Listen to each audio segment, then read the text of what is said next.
Karen took me down to the archives last year. It was one of the most amazing things to see it, and it was one of those experiences that catches you by surprise, because I was proud on so many different levels. I was proud to be associated with the university, proud to be a Minnesotan, the care that they took in all these different artists, all these different organizations. And then I saw the theater area where they had, the Heart of the Beast was there, in children's theater, and June Moon, and I saw plays that I'd actually worked on. And I have to say, right up there with being required reading is being in an archive. It was, I think of this story of the four brothers, and the four brothers all went out to get different educations. And one brother went out and became a doctor, wonderful doctor. Another brother went out and became an architect, famous architect. Third brother went out and got into the mystical sciences, the spirituality. And the fourth brother kind of wandered the earth, finding out things on his own. Well, they all got back together and they said, okay, let's see who got the best education. So they go out for a walk and they come across a dead lion. And the first brother springs into action, and he puts all the muscles and the sinew and the skin back together. The second brother, the architect, jumps in and creates the bones into the perfect bone structure, and they put the skin over that. And the third brother got ready to breathe the breath of life into the lion when the fourth brother climbed up into a tree. So when the third brother breathed into the lion, it came to life and ate all the brothers. And the fourth brother climbed out of the tree and said, now we're never going to know who got the best education. But for me, the library is the fourth brother. It's a little bit of everything. You got a little bit of everything you're going to need right there in the library. Minnesotans, I love the way we use words. I remember sitting in a restaurant one time with a woman from Pennsylvania, and she just wasn't, she said, I don't get Minnesotans, I just don't understand it. And I said, well, just listen for a second, you're going to hear something. And sure enough, in the booth next to us, this guy says, there ain't a day that goes by I don't say, shoot, I never seen that before. And she goes, okay, I see what you mean. And this use of the double negative, these words that identify us as this region. When my neighbor Johnny Greiling came over, he was so excited. He was like 3 years old, and he was going to tell me the Easter story. And I remember he was just such a little Minnesotan. He goes, yeah, Jesus went down to HE double hockey sticks, and when they pulled away the stone, there he was, gone.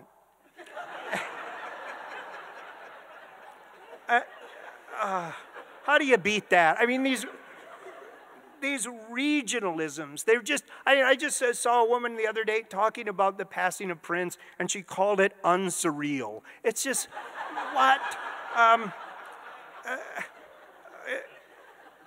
There's a story I recently heard up north in northern Minnesota. This sums up my grandpa better than any story I've ever heard. And it's about a farmer in Minnesota who had 162 acres, and he was so proud of his acreage. And there was a Texan visiting him, and the Minnesotan was bragging about his acreage, and the Texan finally couldn't take it. And he finally said, look, in Texas, my ranch, I get in my truck in the morning, I start driving, and by nightfall, I haven't hit the end of my ranch. And the Minnesotan said, yeah, I used to have a truck like that. I started to write what I thought was going to be my Dylan Thomas story, and this is what came out. It's called My Brother's Bachelor Party, and it was really based on the outing. My brother's getting married, so his pals and I decided to throw him a bachelor party. We convene at the bowling alley for an intensive planning session, and at first the thoughts are simple and heartfelt. You know, a few close friends, some cigars, a fine peppermint schnapps. But in a short period of time, we're huddled around a ballpoint pen and a map of Minneapolis, charting a tour of Mephistophelian proportions. And over the din of shattering pins, one of the more lucid voices cries, "We should make a day of it." And it's settled. He says, I know where we can get a school bus. On the morning of the big day, we reconvene, and there are moments one feels that tinge that he's about to do something he knows better than, something perhaps requiring stitches. We head to the Hubert H. Humphrey Metrodome, and the boys are amusing themselves in the back of the bus with a game of Does This Hurt More or Less? We take our assigned seats and discover we've been placed quite a distance from the center of the action, and some of the lads have brought their baseball gloves in hope of snagging an errant home run. The banner marking the furthest ball ever hit in the dome is some 15 rows in front of us. But this does nothing to douse our enthusiasm. No, we shout and cheer. We've come to have fun, by heavens, and brought plenty of our own friends so as not under any obligation to make new ones. Our enthusiasm is met with a brace of barrel-chested ushers, so we all put on our best behavior and settle into a meal of tubular cuisine mit kraut. The twins match hits a dull stretch, and my brother is bored, and when my brother is bored, no amount of beefed-up security is going to prevent something from happening. So suddenly he says, "See that kid?"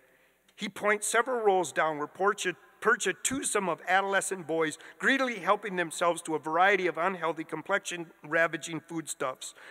$5 says, when that kid is done with his nachos, he licks his cheese compartment. A wager. Money immediately makes its way out of pockets. I'm in for $5. Me too, me too. His friend Lumper intercedes. Now, does he have to lick the compartment, or can he clean it out with a finger and lick that? No, my brother announces. He will put his tongue in the actual compartment itself. Lumper's in for $5. Jay McBroom wants to know, does the kid have to finish all the cheese that remains? No, my brother says. 1 lick. Jay McBroom adds his $5 to the growing pile. A gentleman behind us says he couldn't help but overhear our wager and wonders if he can get a piece of the action. Of course, my brother says. His companion considers himself an expert on human nature. That young man was raised too well. Look at his attire. You have it all wrong to believe he would stoop to such crassness. His theory is met with, put your money where your mouth is, pal. Okay, but can he use his finger? No. All right, I'm in. So is the gentleman next to him. And then like a fire at the gauzeworks, one can see the bet spread through the stands. It travels up and over portholes, around pillars, over to the next section, to the next. The ushers sense something is amiss. They employ a walkie-talkie and request backup. More ushers arrive and take their stations, but it is too late. The betting continues to spread. High above us and to the right, I can see a man take out his money, point to the kid, then mime the licking of a compartment to his neighbor. The neighbor reaches into his pocket, and somewhere across the field, a huge cheer sounds. We all lean in to look at the kid. Was it a premature lick? No, it was the twins scoring the go-ahead run. We're led to understand it was a terrific play. Somebody starts to explain it. Shut up. For we have arrived at the moment of truth. The unsuspecting child has finished his last nacho. There is not a peep. You could hear crickets in the bleachers as everyone leans in, all eyes focused on the nacho container and the child of destiny. Come on, blurts a man. Shh, you'll spook him. I hear, lick it. Don't lick it, lick it. Lick it, you little, come on, lick it. No, shut up, you shut up, you shut up. The kid looks left, and then the kid looks right. And as the child of fortune's tongue hits that cheese compartment, a cheer erupts, the likes of which I have never heard before or since at the Dome. The entire outfield is yelling as one, loud, raucous, insane. The members of both baseball squads turn and face our party that's now under a destructive frenzy under the assault of the goon squad of heavily armed ushers. We pay heavily for this outburst. For that brief moment in time, however, the Minnesota Twins are watching us. Then, as God is my witness, Kirby Puckett, center fielder and future member of the Hall of Fame, smiles at our band and doffs his cap. I love baseball. So,